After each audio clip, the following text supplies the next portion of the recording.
So I do want to say, hey, thank you very much, right, for taking the time out of your day. It's do appreciate it so that you can feed my soccer addiction.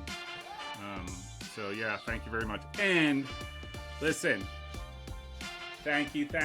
Like this is just fantastic. This scarf, I really do appreciate it. And We're happy to send it your way. I know that you keep talking about your eligibility at the end of all of these conversations, and we've just at the end, no, I'll do it whenever I can.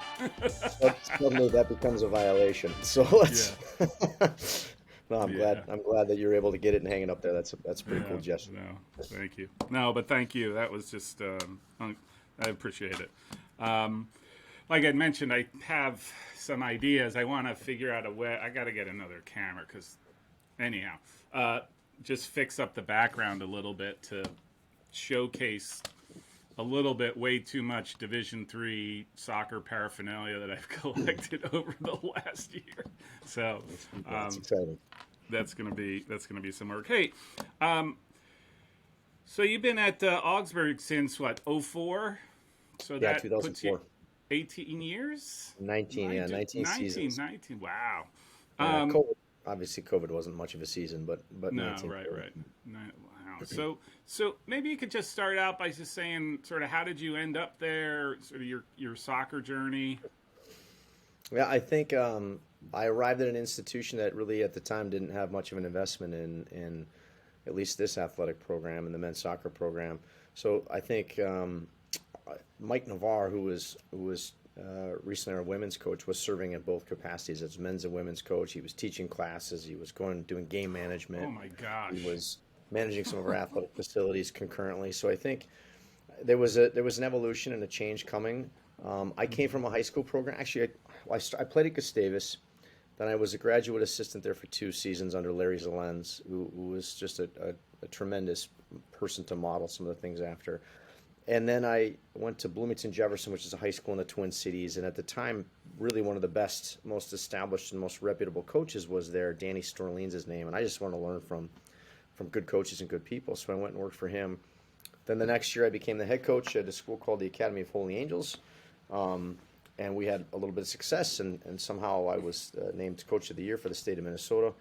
And then I was there probably 6 months, and then this Augsburg position opened up when the athletic department started its restructuring. So, funny story: the other finalist for the job was Danny Storlean, my mentor at the other high school. So he was offered the job before me. He turned it down, and that opened the door for me. But it was a stipend job, so it paid $7,000 to be the head men's soccer coach. So the first 2 years I worked here, I made $14,000 total in 2 years to get to work and flip it. But I was 25, and it was a way in. You don't need much. At that age, you don't need much. No, Beer and you really, pizza you money. don't. That's it. Yeah, totally. And I remember at the time, like, my dream then was always to replace Larry at Gustavus. That was kind of what I wanted to do. And so I talked to the AD at the time, Al Moldy, and I said, hey, is it better to me to stay at this high school and have a lot of success, at least result-wise, or is it better to me to go to a program that's been at the bottom of the MISC and maybe make it just a little bit better? Because there wasn't a lot of there weren't any bells and whistles here at the time for sure. So it was a program that had known 23 consecutive losing seasons before. Wow. I took it over, and maybe the most wins in a year was 7, I think, and that was like 1997. And otherwise, it was ugly. So that's kind of how it happened. And then we got involved, and I just worked a lot and was young and hungry and a little bit crazy, and I didn't have children at the time, so that made it a little bit easier. And I think in our 3rd year we were 13-3 and in the MIC playoffs, and then in the 5th year we were in the Sweet 16, and then we won an MIC championship in 2010, and and then you just kind of keep going, and you evolve right as a coach. So the way that we played in the early years certainly was different. We were really defensive. Can we hit you on the break or a dead ball, because we just weren't very good.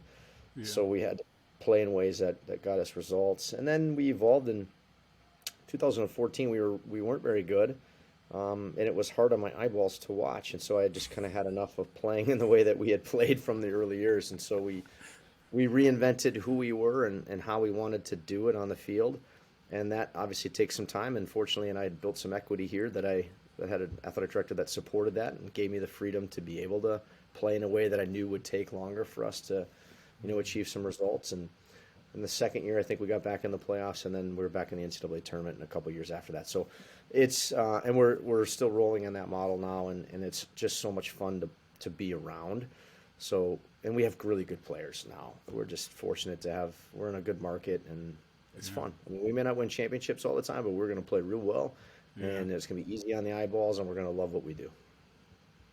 I have tremendous respect for you now, right? Because you don't hear many coaches that are like, my eyes are bleeding because I'm watching this terrible soccer game and I'm the coach, and then be like, I can't do it anymore, and just be like, let's start over. Yeah. Hey, where do you get, just random question here, what's sort of your recruiting area? Like, where do you go for players? We're typically here in the Twin Cities. I mean, and I don't spend any time. And I have a graduate assistant here. His name is Jonah Garcia, and I've had a GA year over year that you get this cadence. The first year is terrible because the GAs don't know anything, and I have to teach, and it takes too much of my time. And then year two, they're incredible because they're armed with all of the tools to really lead the program on their own, and it gives me a little bit of a chance to do more strategic, long-term, bigger planning work. So I want to give full credit to him because he really does it all now. And prior to that, it was the same, the graduate assistant before. So I've created a space where they're responsible for that, and then I'm kind of just the final cue on it. So, I'll get my eyeballs on the guys that they think are appropriate, and I will meet with those families in our space, but we don't bring many in. I mean, there's maybe 10 or 12 kids a year sit in this office. So it's a small number, but our yield is really high. And I think that's because the grad assistants do such a good job, one, creating relationships, but we're also in a space that we're not competing against my colleagues, so like McAllister and Carleton and St. Olaf, their academic resume is different than ours. We're most probably closely aligned to Hamlin, but we've had a little bit more success on the field than Hamlin has, and that's made it easier for us, and I think our financial aid packages are slightly better. So, it's weird when we go up against Gustavus because that seems to happen every year. There's 1 to 2, 3 guys. It's just weird. I'm like, you want to go live down in St. Peter, an hour and a half away on the hill, or do you want to be in the city? And when people are like confused about which of those locations they're going, I'm always a little bit skeptical about why there's some confusion there. So most of our kids are local, and we don't go to the typical youth soccer club pay to play model spaces to recruit kids. So we're in the ethnic leagues. We'll go to the Hispanic Latino leagues. We go to the East African spaces, pick up soccer. There's just, our institution is extremely diverse. My team is like 72% students of color on our roster. And our institution is pretty closely aligned with that, like 65, 66%. So it's a first generation university, really, where we try to provide opportunities for first generation students to help inform and change the trajectory of their lives in ways that they can serve the community and really be successful and impactful leaders. So those are the spaces we go in now. But if you look at my roster, you're gonna be like, where the hell are all these guys from Portland? What's that all about? And that's the anomaly. So we have 4 kids on our team that were with PCU, and they were they lost in the semifinal of the U18 national championships last year down at Disney. So these are some pretty accomplished players. That one was an interesting story. One guy who came to visit, his dad went to the University of Minnesota. His mom was from Iowa, so they have some roots here. His aunt lives, not too far away from campus, and one of her neighbors are the parents of one of our first year students at the time, and so they were just kind of sharing their experience with our program and their son's experience in positive light, and that drew him to come visit. And once Jeffrey came to visit, then they went back to Portland, and it felt like I had my own recruiting service, in Portland. So you got a funnel now out of Portland. Where one came, now it's 4 because our incoming class has 1 more of their teammates now in this next group. So great. It'll be 5 total from that group and from that market. But I mean, I think like every institution, you have hot spots, and then you find a new hot spot, and you find a new hot spot, and currently that's kind of the space that was our hot spot. But typically, we're right here in the city and recruiting the kids that are come from these spaces. So you're in Minneapolis proper? Yeah, I'm downtown. Like, you could tee up your driver and hit it, and you could hit US Bank Stadium. Wow, because I used to go to Minneapolis a lot. Mhm. And I used to stay down, I think it was closer to whatever the Vikings, US Bank. Yep. There's like a Probably at Seven Marriott Corners. on Yep. a Right at Seven corner, Corners. right? Yeah, yeah. Used That's to our stay like down there a lot. university sponsored hotel. Oh, okay. Yeah, I was a So bit. we're I would live there for countless days. Like I couldn't even tell you how many times I've been out there. yeah, we're But less than a mile from that. If you just head, east and that's it. So Riverside and what a right where bummer. 94 and 35 intersect, where there's that Hmm. kind of funky stuff. Just head Yeah, east on 94 and we're right on your left. you are. I mean, and I'll say this. Like I've said it. Aside from the cold, like Yeah. I'm going to state that plainly. Minneapolis, especially during the summer, is Oh, such a beautiful. great city. Yeah. Is a great city. What a great place to see a baseball game. Like there's so many great places to eat. Like then it gets cold, and then you're inside doing the tunnels where I actually walked at one point the whole the entire tunnel Highways. system to one Yeah. degree or another, just killing time and Yeah, it's an incredible place to raise a family, certainly. I mean, the quality of education here across the board in our state, our financial yeah, circumstances as a state are healthy. yeah, Fortune 500 companies are here. So yeah.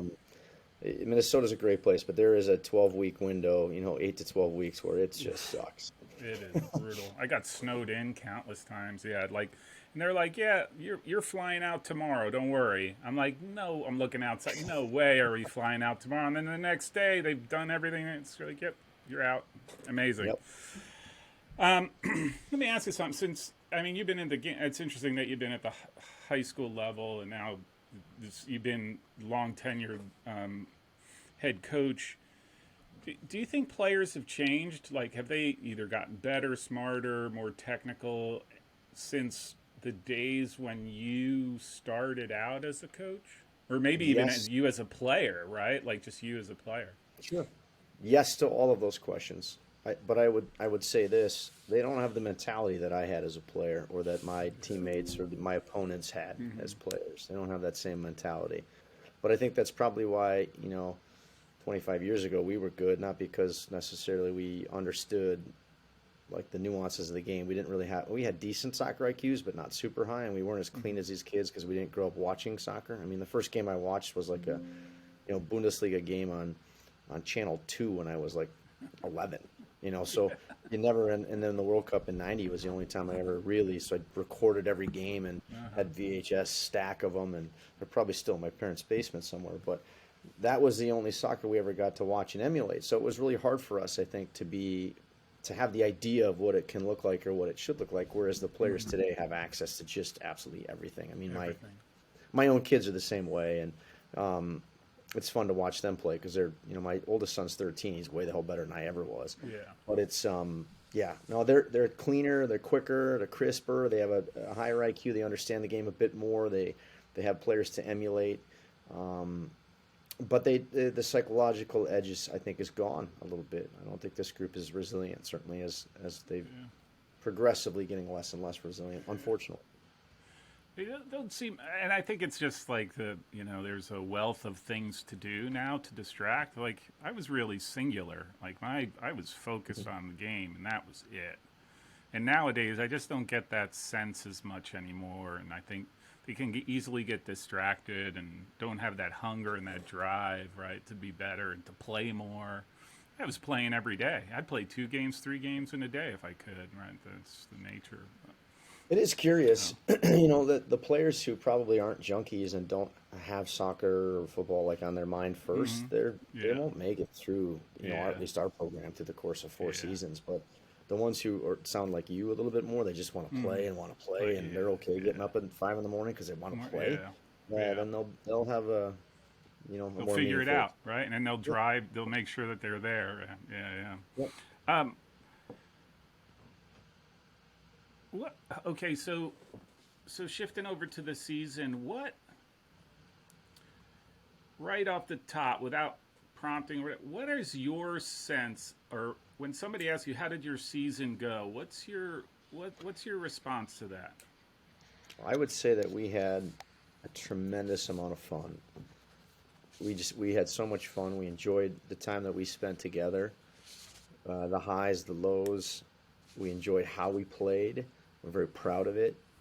And I also think that there's a sense of disappointment at some point because, we lost 3 games all season, and they were 3 Saturday games on the road, 2 of them a significant distance of drive. But like we're the better team, player for player, all the way through from first to the end than the teams that we lost to.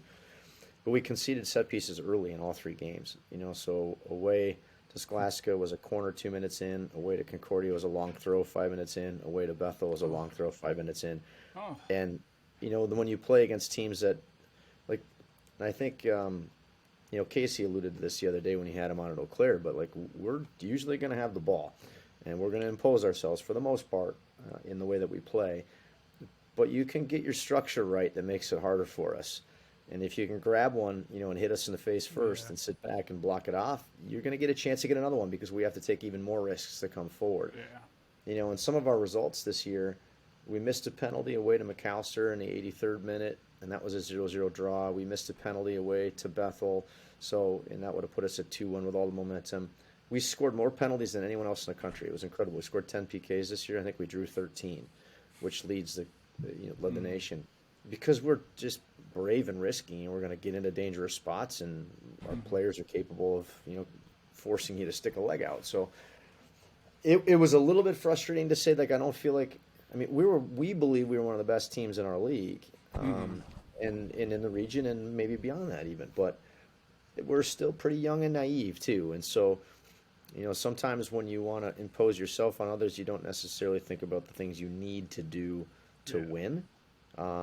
And I think we consciously made that sacrifice or that trade historically. And I'm curious if this group, as we move forward into the next cycle, says, you know what, I'm okay having a little less of the ball as long as we win at the end of the day. Yeah. So I'll be interested to see what the group decides as we get moving. But I think we had so much fun. I enjoyed every minute of it.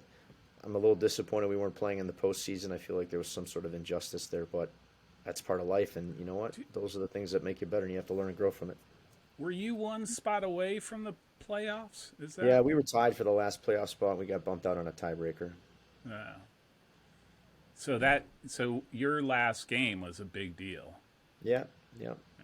And all right, so this I do have to ask you. Go ahead. I'm sorry. I'll just say this, heading into our last 2 games, and our final 2 games were St. Olaf and Bethel. Mm-hmm. We had only conceded 11 goals on the season, and 3 of them from dead balls. And then against St. Olaf, we draw 3-3, and it's 3 dead balls. And then we lose 2-1 to Bethel, and it's 2 dead balls. So suddenly we go from 11 conceded to 16 conceded, 3 to 8 on set pieces. Yeah. And you can see that was a piece. And it wasn't as if, like, hey, we weren't prepared for dead balls to be a challenge, in particular with the Bethel game, because they have a history of it. St. Olaf, Travis was great. He had a real creative moment on a throw-in that was exceptional, and Robbie Vasenovich just like, that kid's unbelievable. Hit a screamer that our goalkeeper tipped into the post, and then Gallman tapped it in, and then they scored a corner kick with 2 minutes left to draw us 3-3. Yeah. And we were on 10 players, so we had a player who was sent off in the 70th in that game. Mm-hmm. So I think if you take away those 2 final games of conceding that many goals, we would have been in a much better position. Sorry about that. I don't think you paid your phone bill to AT&T. No, they're it's like a car insurance or recall. Yeah, the standard stuff. Nigerian Prince is calling me. He's got he wants to put money in my bank account. So just 1 Bitcoin. Yeah. So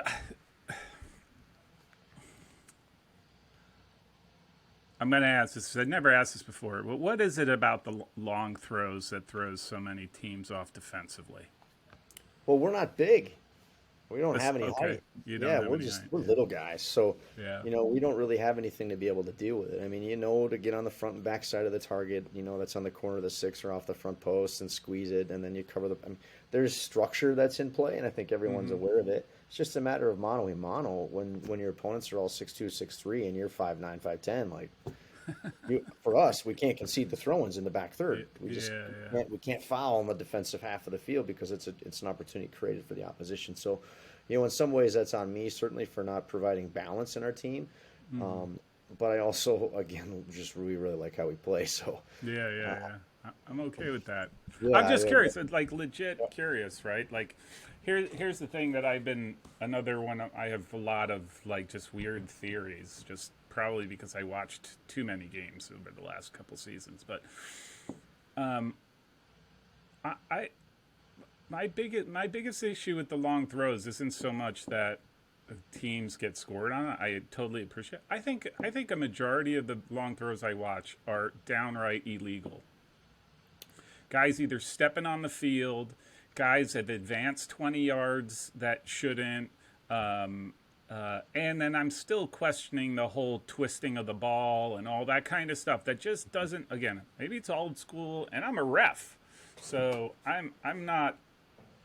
I mean, I know the rules, and so I'm looking at it, I'm like, that can't. I just it defies my eye that those are legit. A majority of there are some that are really good. Amherst had a kid who would do flip throws that were yeah, just money, right? Like that's a kid you want. But the other ones where it's like, hey, I'm going to run back 10 yards and launch it in a crazy sort of way, yeah. You're not going to I'm find not any buying them. argument from me on that one. And Casey's got one of those guys at Eau Claire, and that's, I mean, the majority of their goals come from dead balls. And it's every time I see him, I'm like, how is that even? Yeah. I don't. I'm not a referee. I don't know. Yeah. We just have to deal with it better defensively. Yeah. That's Yeah. You start giving them protein, those medieval stretch racks, see if you can't get a couple inches on your guys. What you talked about some of the highlights, and it's really cool I mean, you're the first one who said I just enjoyed being going through the season with. What what surprised you just as a team overall at the end by the end of the season? Whether what was it the way you played and how well you played despite some of the results? Yeah, I don't know. No to that answer or that question, but that's what surprised me is that I still forget that 18-year-olds are 18-year-olds. Uh, I think that is probably what surprised, and I surprise myself annually.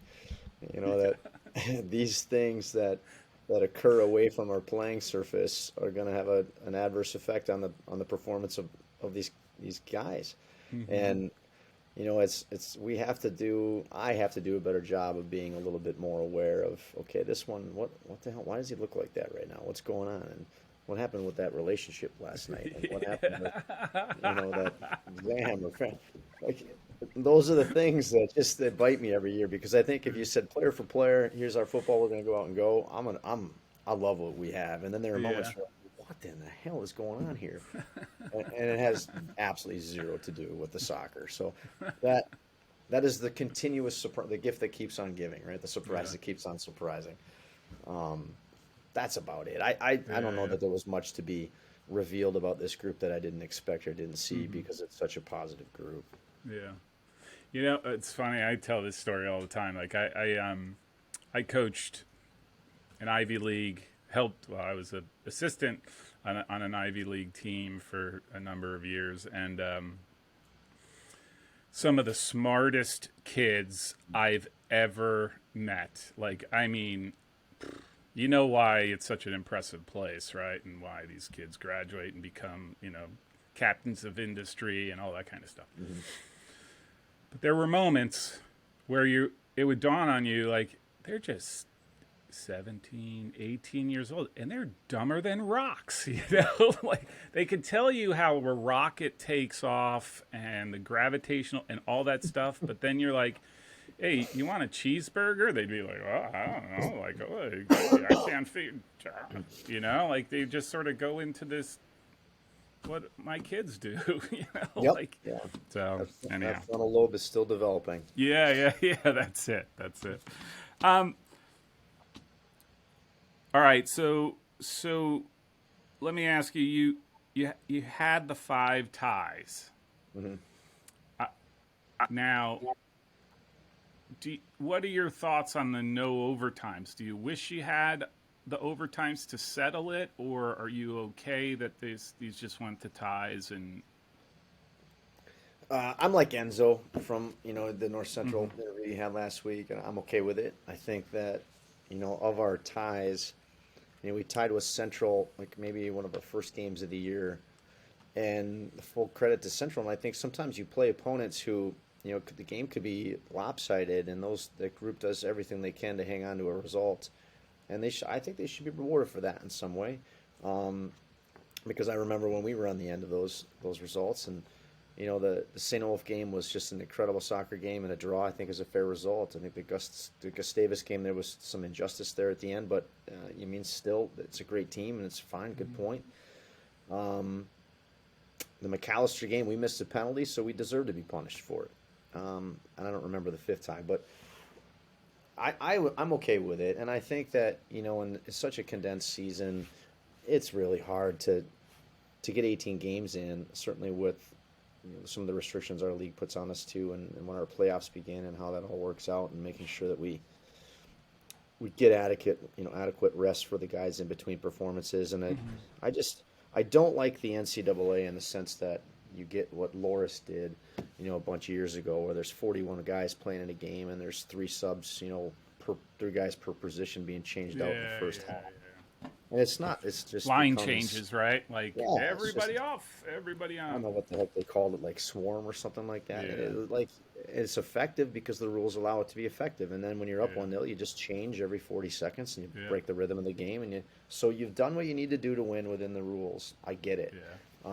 but I just let's play our 90 and see what happens. And I'm Mhm. sure there were probably more ties across the board, or at least we became aware of more ties Aware of because them. suddenly, Yeah, yeah, I don't know if yeah, there actually were more ties than there were yeah, in the years prior. I think we just look at it and go, now our eyeballs are on it.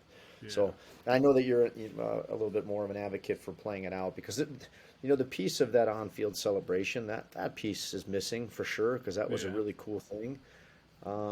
And sometimes teams that don't get the playoff experience got a chance to feel that, and I think that yeah, that's a rewarding element for that group. But overall, for the benefit of the game, I think that removing overtime is actually a good thing. yeah. Well, it changes the dynamic, right? You're right. It does. Teams that might not be able to hold on to a result for whatever reason, they're holding on to a result, and they know that it just got to last another 10 minutes or another Yeah, like that. That's not having this open-ended discussion about it. I think yeah, that is true. I do miss the emotion of it. I think yeah, that's if you're gonna if I'm going to debate it, I'm just going to be like, the emotion was always awesome. Outside of that, I don't think I have an opinion one way or the other. I yeah. don't necessarily think it adds that much to the legs. So there's other things I think would be more beneficial to y'all than the OTs. But I can, again, it's just the Yeah, emotion of it. I don't disagree with that, and we have to take what we can get in regard Yeah, to length of season yeah, and time on the guys, and we're at the mercy of some yeah, administrators. yeah, yeah. Speaking of, you are getting an extra whatever it is, 5 days, 6 days for the spring season. That's something you guys welcome. It depends on our league. So Yeah. historically, the MIAC is more restrictive than the NCAA. So most of my Uh, colleagues outside of the MIAC can play a game. We mm-hmm. cannot. So we've only recently, it's only been the last 2 or 3 years that we were able to go from 8 practices in the spring up to the 16 dates. 16. So we just Wow. recently made this transition, and it was Uh-huh. 16 with no competition. And so now 16 to 24, I think the way that the calendar is designed, it makes a lot of sense. If our Mm-hmm. league embraces it, I'm excited for it for sure. Yeah. We have facility challenges like everyone does. Sure. But I think the flexibility of when that date starts to trigger the spring season is really important. Mm-hmm. I mean, if it's the beginning of the second semester, wonderful, because our air structure here is a great Yeah. place for us to train. However, there's no time in it Yep. because we have our spring sports all using it. So, I Yeah. mean, it would be like maybe 3 sessions at 6 a.m. Monday, Wednesday, Friday, January, and February, and we'd be done because our Yeah. classes are done at the end of April.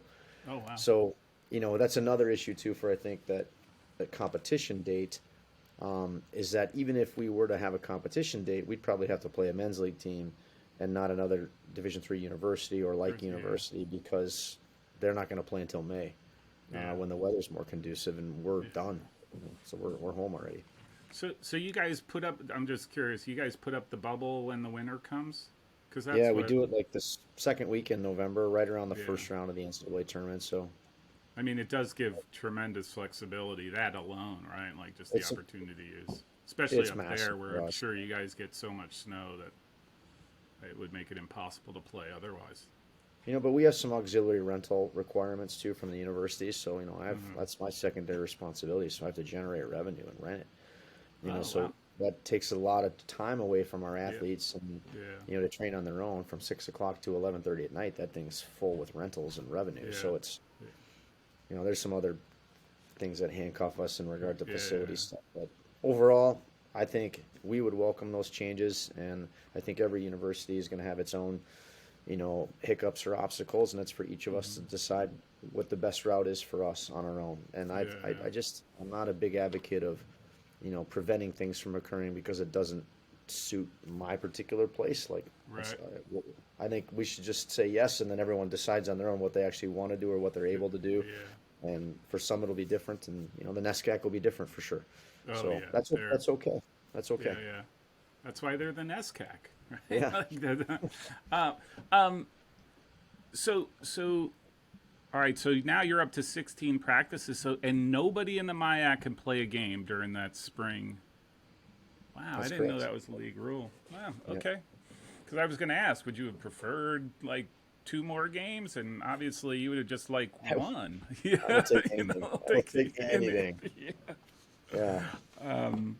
And so I'm going to assume that you're good. You would welcome, assuming that the MIAC presidents bought into it, of extending the fall season like they had originally proposed. Of I absolutely that would. I know that, acclimate. yeah, the acclimatization period. I Yeah. know that it is. I don't know, like, again, to Enzo's point, 10 days is probably never going to happen. But I'd take 5 days. I mean, 5 days. Yeah. just because yes, we have to pay for meals and housing and some of those other elements, but some institutions, they have endowed funds that are ridiculous, and that's not an issue for them. Others, like mine, that's a problem. But Yeah. then if they put that and say, okay, here's where we're going to allocate your funds based on these 20% budget cuts we're all experiencing across the board right now, or Yeah. you can say, but if you choose to go raise money in addition, you can come up to these Yeah. many days. And again, that's up to institutions.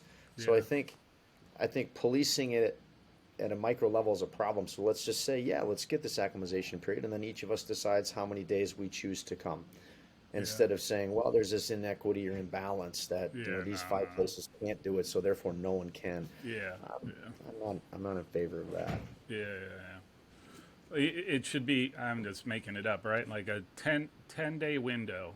You can come in anytime in those 10 days. It's Yeah. before you, right? And so if Augsburg wants to do 3, but St. Olaf wants to do 10, Yep. So be that's it. okay. That's so be it. That's everyone has the same opportunity to do it. Yeah. Yeah, I agree with that. Okay.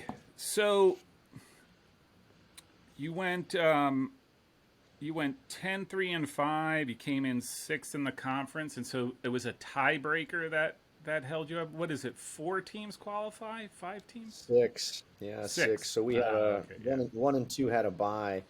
That's 3, it. 6, That 3, makes 6, my 4, dream. 5, and then you play Yeah. the next day to reward 1 and 2. So I will say, just looking at your schedule, and I might be totally off. It looks like you I don't want to say sputtered, but like you almost like gaining momentum in wins. I think is really important, right? You get a sequence of wins going, and it just starts to feel good. And then every time it seemed like, hey, I got a couple wins, you would throw in a tie, or then one of your 3 losses. I mean, is that an accurate assessment of you not being able to sort of get emotionally going?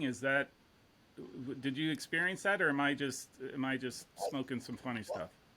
I think we can both do that, and it'd still be okay. Yeah, it's legal now. Yeah, I think that yeah, there were kind of hiccups along the way, and so when you talk about momentum or emotional momentum, I'm not certain emotional momentum is something that's relevant in our space because we try to stay as even as we can. Yeah. But there are setbacks, and that does challenge your confidence, right? Because you get to a point. I think when we drew McAllister and then we lost away to Scholastica, I think those were back-to-back results. And at that point, it was like, shit, like there's no way we can win a regular season title right now, Yeah. and we're 3 games into this thing. And so that one was a difficult That sequence. That was hurts. a tough Yeah. week, right? Yeah. But you bounce back from it, and then you go get some good results, and then you take points off all the top 25 teams, and you show that you know who you are, and we can play well against good teams. And I think good teams enjoy playing us, and they admire what we do as well. So there is certainly a mutual respect. So the last hiccup was the last date, and I don't know. I don't know that there's like a yeah. It wasn't clean for sure, but I don't think Yeah. anyone's season is unless you're Chicago and you run the whole thing. So Yeah, it's like, yeah. That's true. Well, I just mean like there was, I think the longest stretch you had was 3 wins. I Yeah. wouldn't even be able to tell you. I'd have to Yeah, look it it up. was just 3 wins. So, and I've looked at guys like they roll through September, right, and then they get into the. That's the only reason why I'm asking. They get through Okay. their through their non-conference start, and their 6 goals, 6-0. I'm again, and then they go into conference with all this momentum, and I'm not. Anyhow, Well, it, you're making me aware of something I never even looked at or considered. So thanks for that. no, hey, I don't know if it's valid or not, right? Some teams, like you said, I Sure. don't might not be their thing, but I always kind of look at that cadence of how the season went, and right, you have the emotional up and downs, and I think that's what I always try to look at, especially if they're close. You lose one, you're like, we shouldn't have lost that one, or you tied it, and you're like, we should have taken that, and so Yeah, I think that in all of our results that where we didn't take maximum points, with the exception of the St. Olaf game, we feel we should have won. yeah, So for sure, and that's where that disappointment comes in. And like we yeah, look at how we play was fun, what we did we enjoyed, but we did better. And we helped you and your Mountain Union squad out because when we opened 6 up on Whitewater, that was like heading into that final week. We felt like okay. I mean, we just put 6 on Whitewater. Like Whitewater's that's a good, difficult team to play against because of the way they're constructed and the way Toby yeah, has them playing, and that's a hard thing for us to break down as little guys in particular. But yeah, I felt really good as we headed into St. Olaf, and we're up 2-0 on them, and then it was a game, and then suddenly we're on 10 players, and I'm like, okay, we can hang on for a draw here and take our 2-2, and then we scored on a counter, and it was like, you got to be kidding me! Now we're guaranteed a point. Maybe we can steal 3, yeah, um, and it was just such a great game that tie is okay. Like that's fun. That was so yeah, yeah, fun yeah. to be part of, and. But the last game was gross for sure. I mean, I think it was the only game we didn't score, maybe aside from McAllister. Hmm. Um, yeah, so we banged a bunch of goals, but there's balance. If you look at our schedule, you go, okay, SOS. We're not in consideration for regional selection because of the way that our schedule was Yeah, constructed. yeah, And our yeah, schedule was constructed, and I think my colleagues should know this. Like, we have budget restrictions, and if yeah, I could go play the top teams in our region and do that, we would do that in a second. But we're not able to do that because we have some other things that we have to navigate around. yeah. Um, and That's a that's great just point, though. I've had this conversation. I can't remember who, but just talking about the difficulties that presents itself when you're in a spot, whether it's decisions at the school or just your location, where to actually play teams that are, to go to Chicago, to go to here, to play these like top 20 teams and fill your schedule with that. It's not possible. You're penalized for something that I don't want to say is out of your control, but to a certain extent, it's out of your control. I think our non-conference games this year, as I look at it, like just as an expense business-wise. I mean, North Central doesn't cost us anything. Northwestern doesn't cost us anything because it's 5 miles Right. away. So, Yeah, yeah, and it's officials that are on their surface, so we don't even have to yeah, pay referees. Like, what are we yeah, paying? $8 in gas maybe for 3 vans? yeah, It's not a big deal. Um, then away to Martin Luther was a return trip that we owed, and that's a couple of vans. That's a couple yeah, $100, but not a big deal. Um, and that was it. Everything else yeah, was, we had teams at home, so it's tricky. You try to be strategic about how you do it, so you build your resume and build your strength of schedule, and I mean, if you can build a non-conference league heading in or non-conference schedule heading into the next fall Yeah. based on the past results and say it's going to be between 550 and 600, Yeah. that's a pretty good strategy. But that just isn't everyone's reality, and I think that Reality. that's Yeah. Yeah. something that we should acknowledge overall Yeah. Yeah. because you know it is what it Or is. And accommodate to one degree. I'm a little conflicted with the whole strength of schedule thing. I appreciate it. Don't get me wrong. Like there's yeah, merit to these teams. I mean, again, playing in the NESCAC is one big strength of schedule, right? Just by the yeah, nature of the league. So well, I geography get matters. right, but geography matters. Um, but right, I look at Western Connecticut, who went 20-0-1 for their season, law or tied the finals, the tournament finals, and lost on PKs, and they didn't get an automatic bid. And my point is, there has to be room to reward teams. Forget strength. If you go 20-0-1, that's hard under any circumstance, and there should be a reward for that, right? And I think there's got to be acknowledgement somewhere, like you said, like, look, there's a reality that maybe you can't play this strength of schedule. Now, if suddenly you're playing, Paul College, like and you're winning 10-0 every game, you know what? Now you've taken Yeah, it a little too far, right? But I think to accommodate that, I think there's got to be some room there. and you see some of our results, and there's lopsided scores in there. And don't get me wrong, those games, like Morris typically is a team that's not going to be as good as we are, but they provide value in the game, and it's usually a decent, little test. We get to stretch our legs a little bit with the bench and the number of players we play, and it's 2-0, 3-1, whatever, it's fine.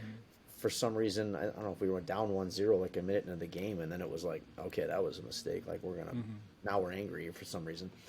And then, we had two other games that the Martin Luther and North Central, they just weren't good games. They just weren't, and they were bad for us to play in because there was no benefit to it. It was like, how do we play and be respectful of our opponent and still find a way to try to improve ourselves? It wasn't good, but Yeah. I don't know. You learn from that, and you kind of move on and tweak and adjust things as you go. But I don't know. I would rather, in a perfect world, I would rather play like a University of Chicago. If I could, honestly, I would play St. Olaf every single game. Single game. That's what I would do. That would be the Yeah. most exciting series. Let's say we're going to have an 18-game series this year, home and away, 9-9, and this will be fun. Yeah. Yeah. I can totally see that. That would be and your strength of schedule would be pretty for both of you, right? Like, would be pretty decent. Hey, but I'm just curious, especially since you did go against St. Olaf. I mean, you measured up against three. I'm going to say three-ish. No, yeah, three top 20, top 25 teams, and then a good Wisconsin Whitewater. As much as that pains me to say. Yep. I'm just curious, like how, to me, these are like threshold games, right? Like, I mean, how close do you think you were to being able to say, we are a top 25 team? I think we should have been 18-0. So that's how close I think we were.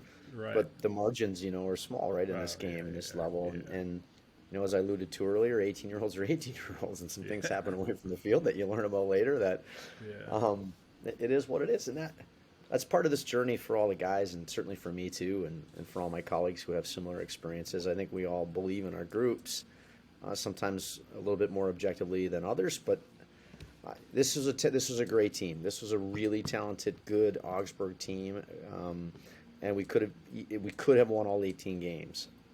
That being said, I think part of our story is that we didn't, and that's okay. But in the top 25 games, the tails are up a little bit, right? Because you've got opponents coming in that are of a level that are going to challenge us and push us. And for us, we want that. We welcome that. We want to find our best, and the only way to find our best is to compete against the best. Whatever the result is, as long as we give everything we got in that moment. I mean, like I said, I notice weird things, like I said, the schedule and how it goes, but then, score-wise, you were close. Like, And again, that you're right. That Wisconsin Whitewater score is, I don't know if it's deceiving, but to me it deceives. I'm like, wow, where's that come from? Whitewater, I don't expect. We were great on that night. We were great. Yeah, yeah, yeah. Okay. All right. Just a couple more questions for you, and then let you get back onto your day. So now I'm curious and now I'm going to have to go back. Can I get your games on your recorded games Yeah, on your demand. website? Yeah. Yep, you can do You're that. And I not can. behind a paywall like University of Paywall? I'm There'll sorry, be University a of Rochester? there'll be a password code, but I'll email it Yeah. to you. Okay. Oh, thank you.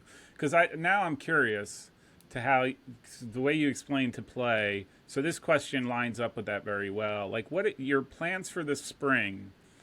How much of it is tactical? How much of it is it technical? I mean, there's a balance. I think for me, like, I guess if you think about technical training in isolation, I don't believe in it. As a coach, I think everything has to connect cognition to it. So why we're doing what we're doing and where we are on the field and what that means for us. And then, what attributes from a player is required to be able to carry out that action to the best of his ability as fast as he possibly can, in a repetitive nature where he doesn't drop off in quality. So for us, it'll be implementing a game model, which isn't going to change drastically from the past, but there will be some little twists and wrinkles in how we want to attack. And I'm not going to spend any time defending. That's probably the one thing. In the spring, we're going to go and attack and go at you. We also have an internet. We're going to Costa Rica too in March, so we have a little bit of a different run. So you're I don't welcome to want join. the scarf. I'll take a plane ticket. That's like $8. Had a couple of zeros behind the other one. Yeah. Yeah, so we'll train. We'll get probably 8 or 9 sessions in before we go to Costa Rica. We won't get the full 10, and that's okay. And then when we come back, we'll get our 4 weeks of 4 sessions, and then we're done with school. So we have to have a condensed dealing. We're up against the mercy of weather and dome reschedules with other sports. So, we're going to implement what we want to do. Who our players are now. We had 4 players transfer in January. And I think that is important to get them acclimated and get them in the spaces that they're going to be able to help us as we move forward. We don't lose, a ton. We lose 4 or 5 players. But really, Nick Sikowski is a significant player, and Alex Heles was just a genius in midfield for us. But we have players in those roles that are going to do it effectively, just slightly different than the way that Heles and Z did it, And Kobe was up front banging goals. We've got different guys that can bang goals, and so it's it's all of that technical stuff happens within what we're doing. We just have to elevate the expectation from which we play. Like, how fast can you carry that action out, and how long can you carry that action out over the course of time? But really, it's how are we going to get into the spaces that we want to be able to get into, and I think that rest defense is probably the only component we'll deal with. It's because we're going to be in possession. We know it. So when we have it, that question of what if we lose it has to be in your head. What if because we can't get too imbalanced that we give away free stuff. So that's really it. I don't know. I don't know if I answered your question or just took you on a journey, but either way. No, that's a great journey. No, that's fine. No, I get it. So just by our discussion, I'm just gonna. It sounds like it's all about positional play, and it's all about what you do with the ball, and when you have the ball, and that your best defense is not giving the ball, right? Your best defense is not surrendering the ball, right? Yeah, we prefer not to, but we also understand that isn't always. Sometimes that's your most vulnerable defense. Totally. Too. Well, So, that's why I'm thinking in my head. It makes sense what you're talking about because because that's how you defend, and a good team positionally learns to defend before the ball is even surrendered because they're in the right spots to recover in the event that a ball is surrendered, right? So I think uniquely too, the way that we play, like we're more concerned about roles and functions, not necessarily athletes or I hate that word, I shouldn't use it, but players in those roles or functions, like because our 6 could be our left back in 2 seconds, and then he could be a 9.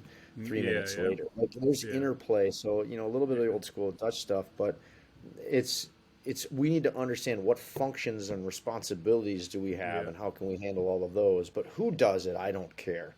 There's yeah, so yeah, yeah. fluidity in how we move, and I think that helps Yep. us as we open up opposition because Yeah. sometimes opponents get locked into certain players, and we Yeah. can just Yeah. manipulate that and create new spaces for I, different guys to fill in. And we're dynamic enough that makes it fun, and I think that's yeah. probably why we enjoy what we do so much. Yeah. But I don't I, know.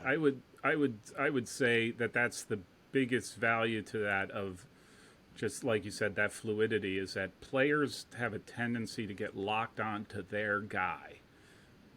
They're not thinking I am responsible for the left back. They're thinking of I am responsible for number three, Mhm. right? And then they go wherever number three goes, and that's a great opportunity to take advantage of if you're aware, right? I think that ultimately it becomes And awareness, right? that word aware is really important here, and that's why we lift up and celebrate the way that we play because I'm here to create a space for critical thinkers, right, and decision makers, and so we want to create as many opportunities to solve problems as we can, so that you can solve it live based on the cues of the game, Yeah, and not based on what you think I want. Right, yeah. so many players play without that freedom where they're looking over their shoulder, like, did I do it right? Or coach, what am I supposed to Yeah, do? And the players in our program that aren't yet able to get through that phase of their, naive to awaken to ownership, development, whatever, like, what do you want me to do? Am I supposed to go here? Am I supposed to go there? I'm like, what are you doing? You know what I want you to do. Make yeah, the decision you think is right based on the cues of the game. Like, yeah, that's what I want you to do. If you're frozen, like, I can't, well, if I go too high, is he going to be mad? yeah, Then you're not going to perform well, and you're going to be yeah, hanging out with me on the side, and yeah, that's not where you're most valuable to us, right? Like, and that doesn't your experience gets skewed because you feel restricted and constrained. But in our program, that's a created issue, and so like just creating a space for self-confidence and bravery and courage, and know that, like, if you screw up, I don't care, as long as you yeah, bust your ass to make sure you protect our team and yeah, are responsible and respectful to your teammates. You're not the guy who yeah, loses it and points a finger at anybody. Who cares? Just yeah, get back and protect that space, and then try again, and that's yeah, okay. yeah. That's interesting. That's actually that's interesting because I had who did I have this conversation with? Maybe it was Craig Appleby, who I at Johns Hopkins, who I think is just a fantastic, has a great vision of the game and has a great team and all that stuff. We were talking about the thing that drives me nuts is the amount of teams that I watch where when things are not going well, they're not, hey, how do I figure out this situation? They're looking to the sidelines at the coach, like, what do I do now? And I think that's the worst. That is the worst thing you could do for a player is to have them play in such a way where they cannot make adjustments on the field as it's going on. Because if they constantly have to look to the sideline for an answer, that's not the player I want. Right? Like, No, and I would prefer to sit with my legs crossed and a glass of wine in my hand watching the game. I don't know if that's legal, but I we don't think can. it is, but I would prefer it.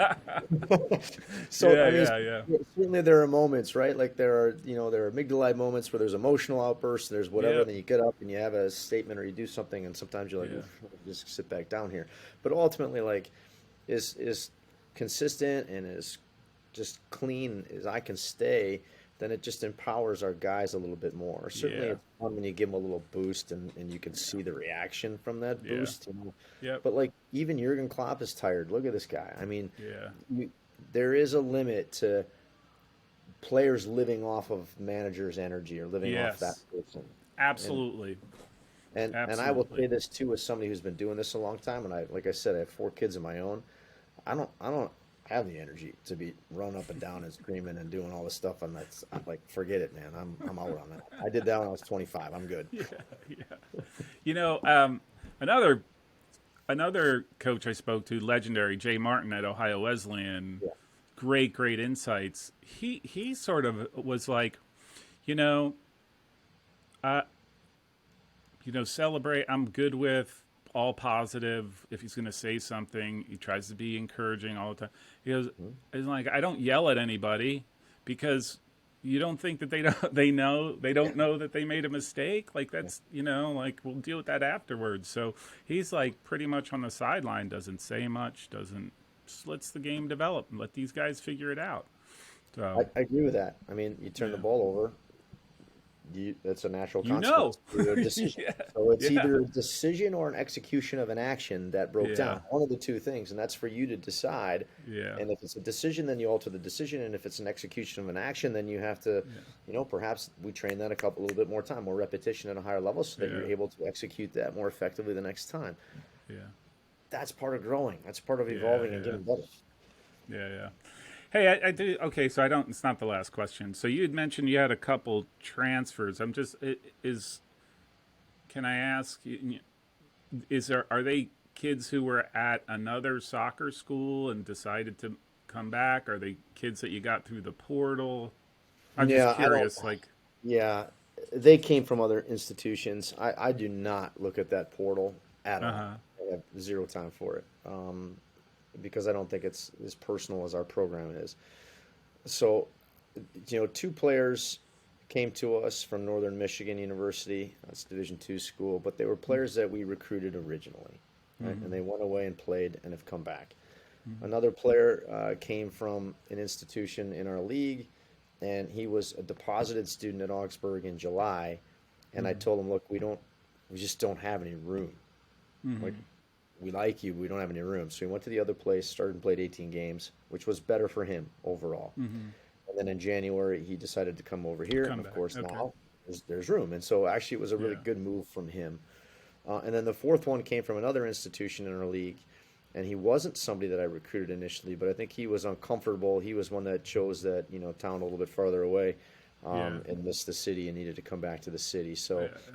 and these are guys that are they going to be impact players? One of them will be for sure, and then the other three we'll see. Like it's more of a that we have a spring season that you're basically auditioning as well. Auditioning. Yeah. So Yeah. Yeah. it's a trial, an extended trial, Mm-hmm. if you will. And if they meet the standard, then wonderful. As human beings, I can tell you that they absolutely are acclimated into our culture Sure. immediately, Yeah. and they're very pleased to be into the space that our team provides. So Mm-hmm. that part isn't an issue, but I think that's why we avoid the portal at all costs. Like we don't Yeah. want an impersonal. I'm not patching this thing to win games. I'm creating a Yeah. culture, and I want to maintain a culture, and we want to know who we're dealing with here as humans. Yeah.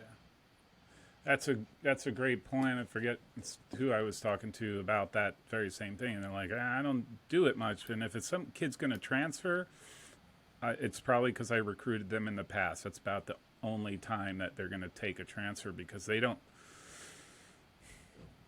You there, it's. I always say, it's very difficult to build. It's very easy to destroy, Hmm. and it doesn't take much in a locker room to mess up how 18 years, 19 years of building something that you think is finally, like you got it. This is what we want. It can be done with the wrong kid, It's right? happened to me. You know what happened to me in 2017? We had like talent, an exceptional group, but we were broken, and Yeah, I gave the keys to the wrong guy. yeah, That's just it. Like I was I was naive to what was actually occurring and the impact that mm, that had in our group and in our space.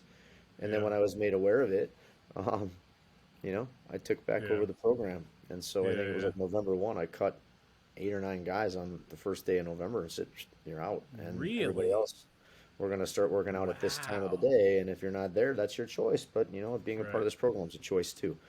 And it's Yeah. no surprise, we rolled into the 2018 season and arguably what would have been like the MIAC player of the year missed the season. So we didn't even have like our best players, probably the best player in the league. And we still, Hmm. got to the final, lost in pens, and went back to the NCAA tournament. So I think that I want to empower our guys to be able to drive this program in a direction that with some guardrails, right? Yep. But I want them to take ownership in what they do. Yeah. And I just have to be careful not to give too much ownership away Yeah. and be careful not to give it to the wrong person. So to your Yeah. point about, somebody coming in and destroying a space, I've seen it, Yeah. and I've experienced it firsthand. And I think now that our culture is so strong, and I've learned such a difficult lesson that we're not going to ever let that happen Do again. it happen again. Yeah. Coach, hey, this was fantastic. Really, really did enjoy connecting and talking about your program, talking about the game. I'm really impressed. Like I'm going to go back and I'm going to watch some games. So Well, I hope you enjoy. yeah. I'm going to definitely. It was the St. Olaf game that was no, yeah. That St. was Olaf. probably the most exciting game. Yeah. And then for your own personal joy, you might want to watch the Whitewater game. Yes. Oh, that's totally. I'm actually might get that score tattooed on my arm or something. So, all right. So thank you very much. Hopefully, maybe during the summer before the season starts, we can connect and do something just to talk about what's coming up and how you see the fall playing out. So Happy to do it. Appreciate what you're doing for our our greater landscape here in this soccer world. So thanks to you, Paul. Thank you. I'm going to reach out to my coach at Whitewater, though. I feel like I have to now. So I'm Get Tony on there, man. He's on. I enjoy Tony quite a bit. Yeah. All right. Hey, thank you very much. All right, sir. Have a great day. If you like this show, make sure you subscribe so you don't miss future episodes. You can also find me on anti-social media on Facebook, Twitter, and Instagram. Thanks. This is a message from my Chief Marketing Officer. I think this keeps him happy.